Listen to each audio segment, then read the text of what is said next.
Quero começar falando um pouco sobre a avaliação dialógica, sobre esse caminho, né? É um caminho que aqui está reto, mas ele tem muitos desafios, né? Muitos obstáculos, mas também tem muita superação por aqueles educadores que entendem que pode fazer da avaliação fazer parte do processo de aprendizagem. Eu sou Nivalda, enfermeira por formação e educadora por paixão. Estou aqui para estar falando um pouco sobre a síntese do livro do José Eustáquio.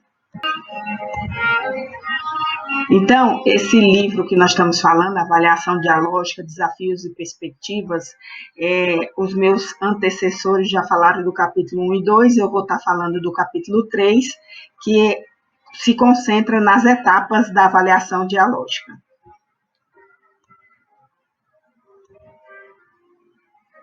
Então, Paulo Freire disse, né?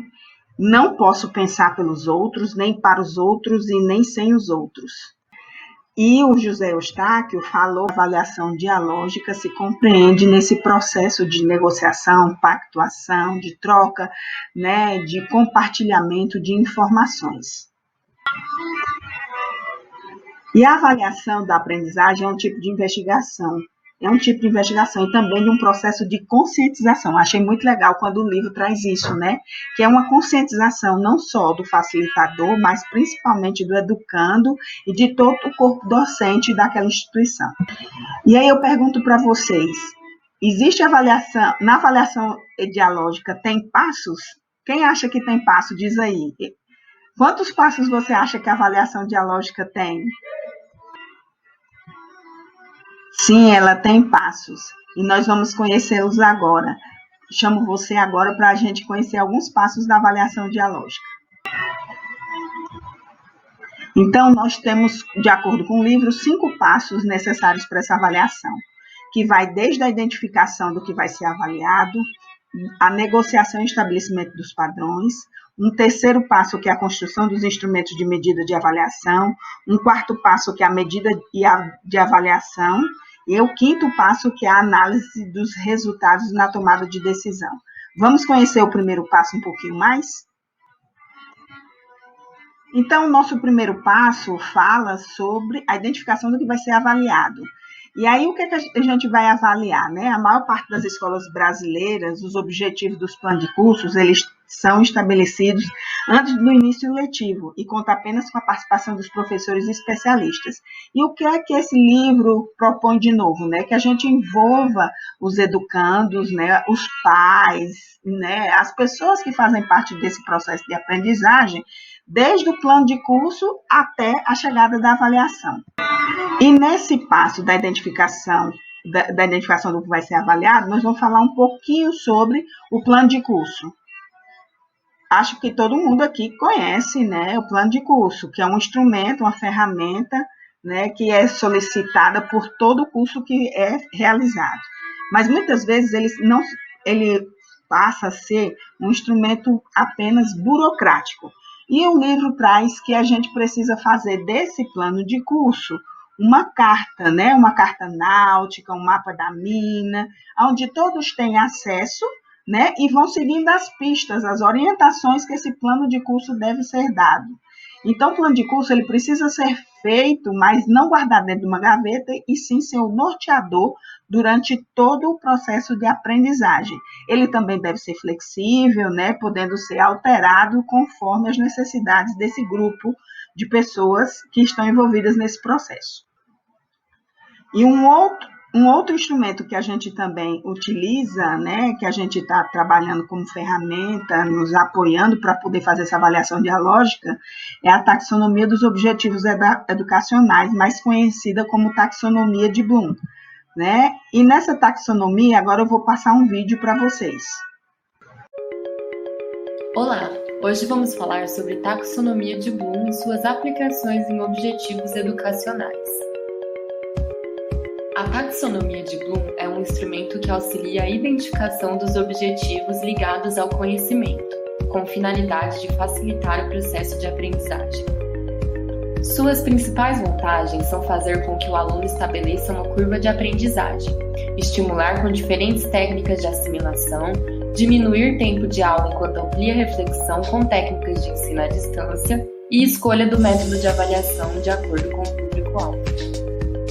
Os domínios de Bloom compreendem 3 aspectos: cognitivo, afetivo e psicomotor. O cognitivo envolve 6 dimensões: conhecimento, compreensão, aplicação, análise, síntese e avaliação. Ele é o meio pelo qual o conhecimento é adquirido para resolver problemas diários e eventuais.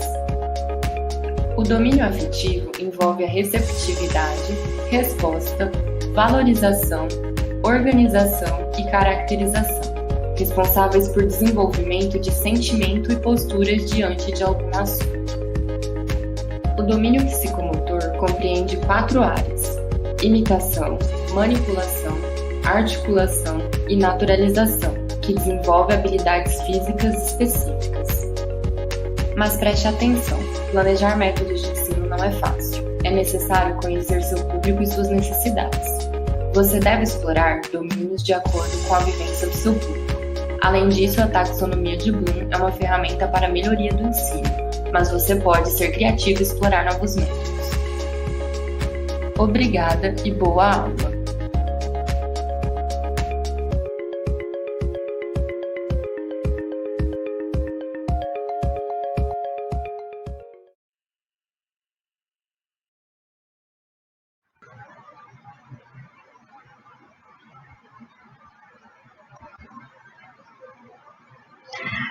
O segundo passo que a gente tem é a construção e a negociação e estabelecimento de padrões. Nós, desde o início, estamos falando que essa avaliação dialógica, ela precisa ser compartilhada entre os atores envolvidos. Então, existe até esse passo, né, que é a construção, a gente colocar no nosso planejamento esse tempo para a gente poder ter junto com os educandos e com os facilitadores e corpo pedagógico, a construção e a negociação dos padrões que vão ser utilizados nessa avaliação. Segundo o livro, ele diz que qualquer processo de avaliação de aprendizagem ocorrerá fatalmente a comparação de determinados desempenhos com determinados padrões. Na mesma chamada, avaliação construtivista. Os avanços dos alunos em relação aos seus desempenhos ou posição anteriores implicará numa comparação qualitativa, uma vez que para determinar tais avanços é necessário determinar seu sentido. Então, se nós temos um objetivo a construir, nós temos a situação do aluno, do educando, né, do início, de como, quais são o entendimento, o conhecimento que ele tinha sobre aquele assunto. E aí, à medida que nós vamos estar desenvolvendo o conhecimento junto com ele sobre determinado tema, nós também vamos estar fazendo uma avaliação processual com esse aluno. O livro também nos sugere, né, que um dos padrões que a gente deve utilizar seria a taxonomia de Bloom, que aí ela trabalha desde o lembrar, né, do recordar, do memorizar, o compreender, o aplicar, o analisar, o avaliar e o criar.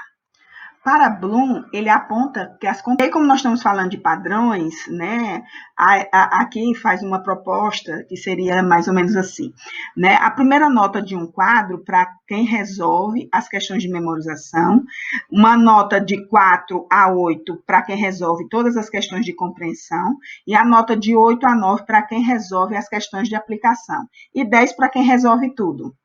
Bem coerente, né? Dando sequência, vamos falar um pouquinho sobre construção dos instrumentos de medida de avaliação. Segundo o livro, ele fala que sejam 2 passos necessários subsequentes do processo de avaliação, a gente precisa entendê-la de um sentido amplo, né? Não tem como estabelecer uma fronteira nitidamente delineada entre a medida de avaliação e seu sentido restrito quando se fala de instrumentos de medida. Está se falando de instrumento de avaliação. Ninguém mede algo por medir, mas para estabelecer comparações de modo a tomar decisões a seguir. No caso da avaliação, da aprendizagem, essa delimitação fica mais difícil ainda.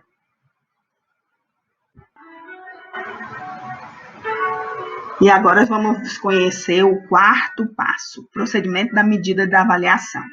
Então, aqui ainda estamos falando desses padrões, né?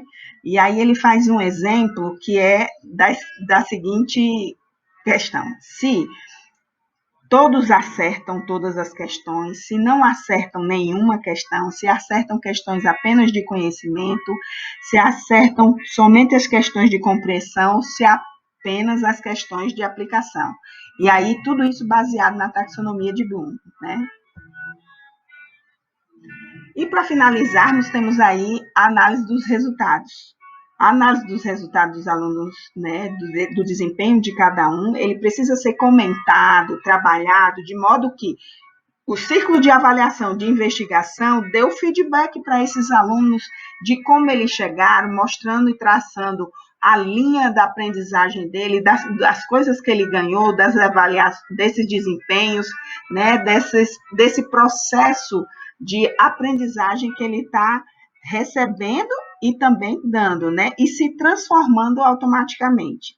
Então, a avaliação, ela se transforma num movimento ou num momento importante da revisão de todo o planejamento também, para o educando e para o facilitador.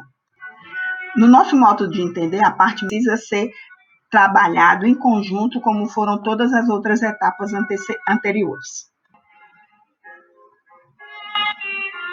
E eu finalizo, né, com essa frase: se o seu pensar é mágico ou ingênuo, será pensando, avaliando o seu pensar na ação, que ele mesmo se superará.